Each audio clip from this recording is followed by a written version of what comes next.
This video is going to start us in Chapter 1 on solving equations. I hope you have printed out this handout or picked one up from the office because it's going to give us the guidelines, the step-by-step procedures for solving equations. You noticed here, we're going to start with solving linear equations, and just like we've done in previous courses, we're going to ask, is there any cleanup work that can be done? That is there any multiplication that needs to be done? Are there any like terms that can be combined? Then we're going to get all the variables on one side, all the numbers on the other, and undo the equations using the inverse order of operations. So we'll undo addition and subtraction first, then we will undo multiplication and division.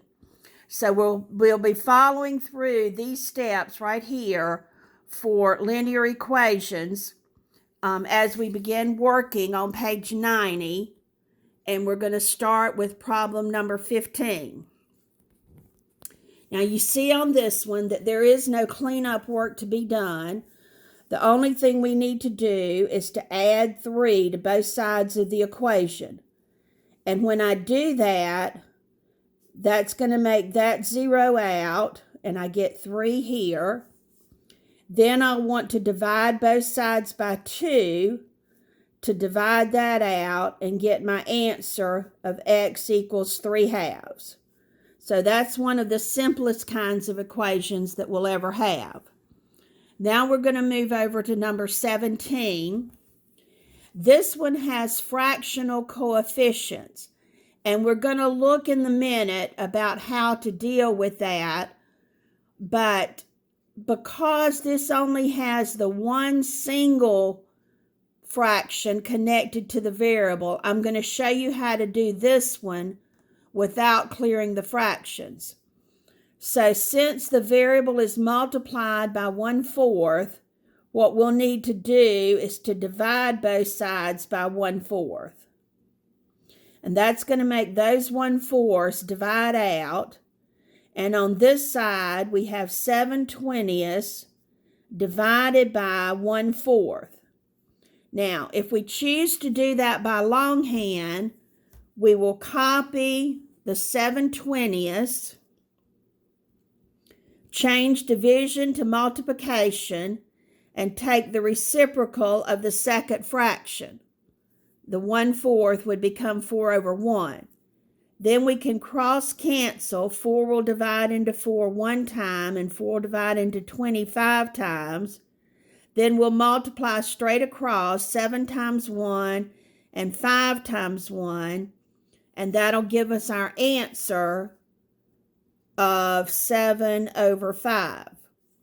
Now, if you prefer, and I would encourage you to do this, enter 7/20 on your calculator using the fraction key, divided by, and also using the fraction key 1/4, and it will come up as 1 and 2/5. And then remember, you're going to use the second button and the fraction key again, and that the second button and the fraction key again, that will change it to an improper fraction, and that's the form that you want it in. So you can do it on paper or you can do it with the calculator, but when you do it with the calculator, remember to change it to an improper fraction. All right, so we're moving on to number 19. I look at what's being done here. I've got the variable multiply by 3 and add 4, but I've also got a variable on here. And I remember on my instruction sheet that I need to get all my variables on one side. So I'm going to subtract x from both sides. And when I do that, I'm going to get 2x plus 4, and this is going to become a 0. Well, I need my variables on one side and my numbers on the other, so this 4 has got to go. So I'm going to subtract 4, and I get -4, 0 and -4. is negative 4. Then I'll divide both sides by 2 and get x equals negative 2. Now, this is not the only way this problem could have been done. You could have subtracted the 3x on this side and gone in that manner, and that would have worked equally as well, but your answer will still be negative 2. Now we're moving on over to number 21, and here I've got variables and numbers on both sides. So the first thing I'm going to do is get my variables on the same side by adding a t to both sides. That'll make those zero out, and all I'm left with on this side is a 3. 2t plus another t will be 3t. Now I need to get my numbers, excuse me, on this side. So I will add 6 and get 3t equals 9. Now I need to divide by 3 and get my answer of t equals 3. Number 23 is going to follow the same kind of format. I'm first going to subtract the 6 so that I can get the numbers away from this side. And then I'm going to subtract the 2x.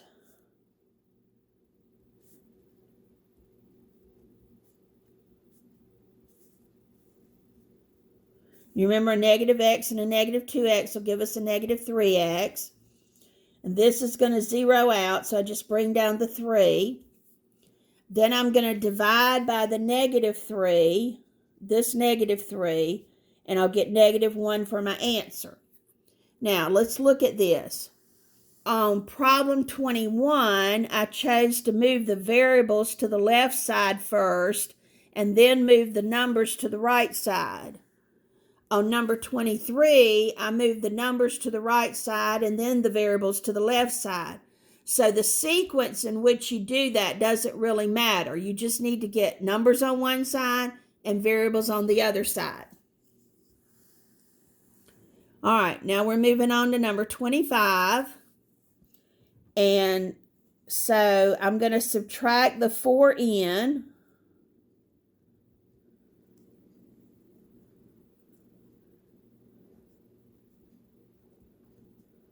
That's going to zero out. And I get 7. Then I'm going to subtract the 3.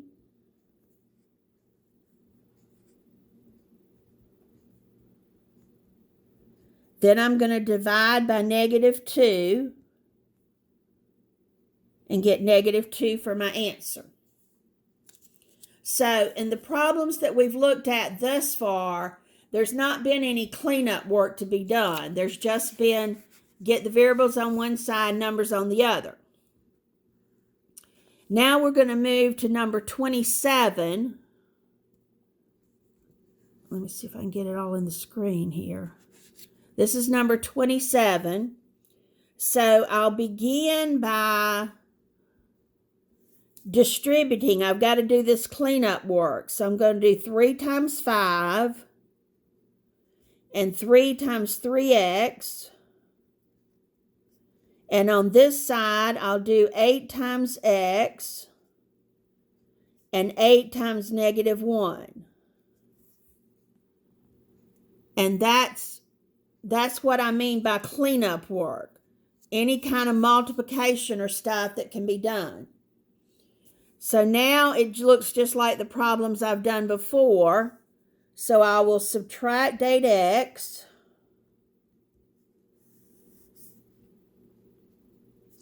(9x minus 8x will be 1x. I don't need to write the 1. I just write x equals negative 8. Then I'll subtract the 15.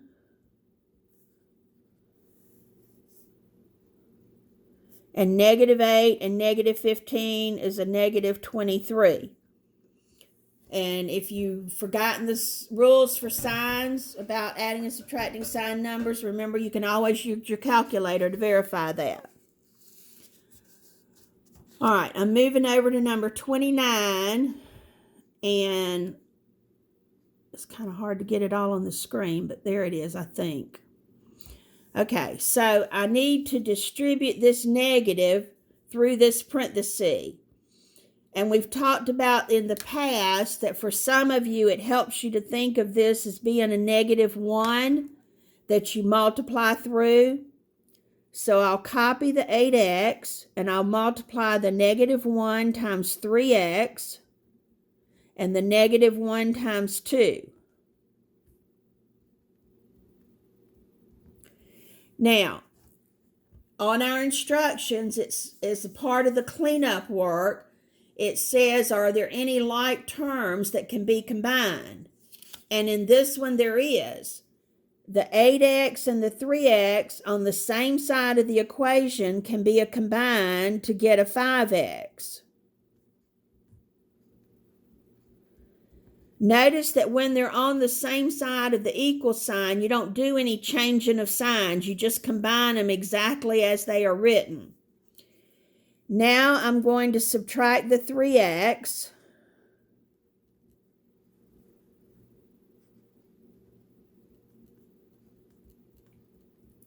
Then I will add the 2.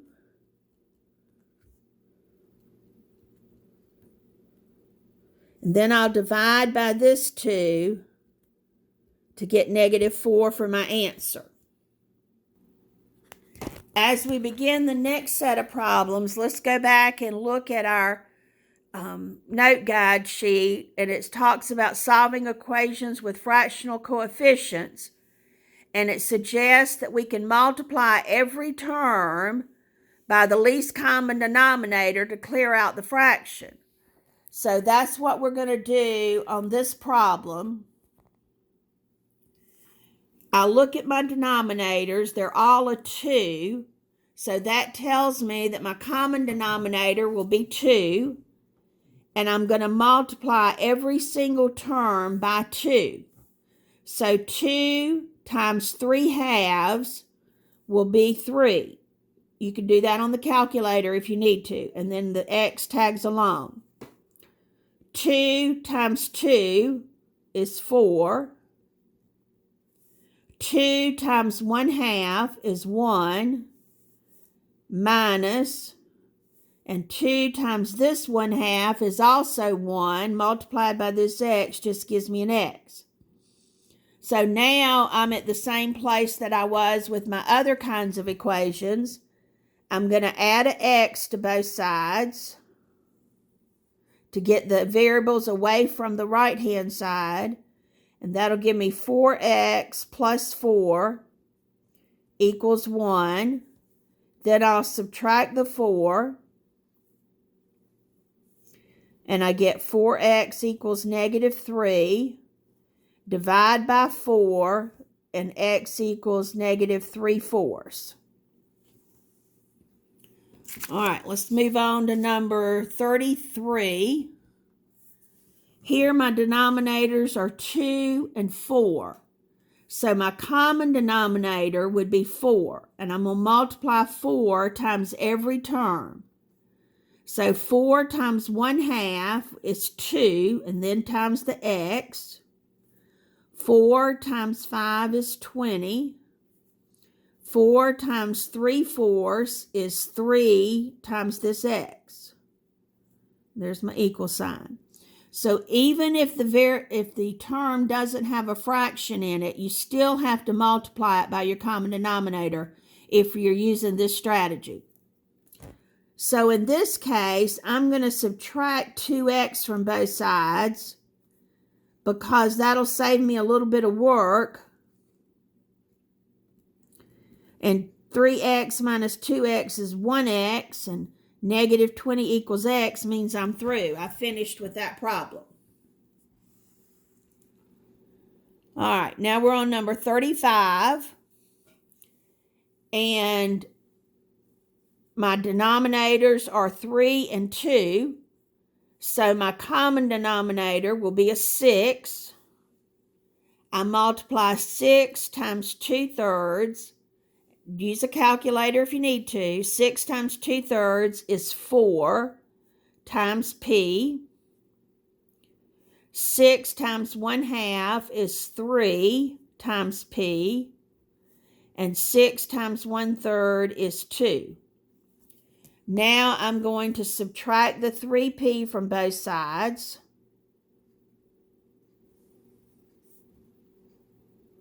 That zeroes out. That's just a P, and there's 2, and I'm through.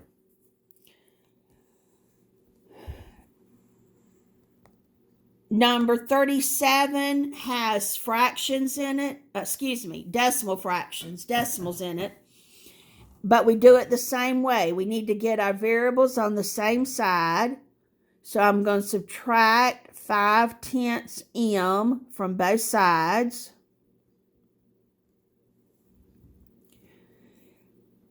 (2/10 minus 5/10 is going to be a -3/10.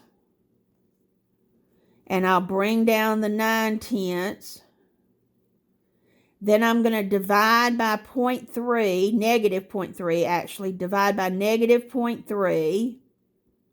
That's -3/10. And 9/10 divided by -3/10 will be a -3.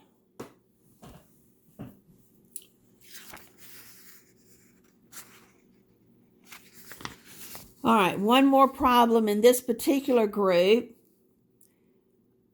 Our denominators here are 3 and 7. So my common denominator is 21.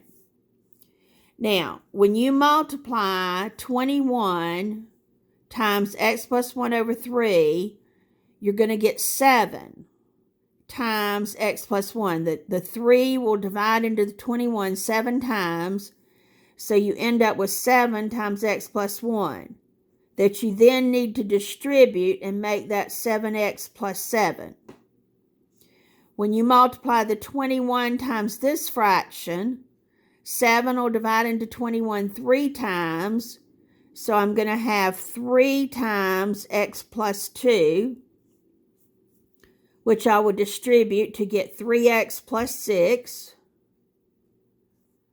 And then I need to multiply the 21 times the 2 and get 42. Remember, you have to multiply every term, even if it doesn't have a fraction in it. Now I'm going to do some cleanup work. I've got a 7x and a 3x on the same side of the equal side, so I can combine those. I'm going to add the 7 and the 6 and get 13. Then I'm going to subtract 13 from both sides, bringing down my 10x. Then I'm going to divide by 10, and I can just get 29 over 10 as my answer. All right, that should get you ready to start on section 1.1, part 1. Stop now and go do that homework, and then come back and there'll be another video for you to watch.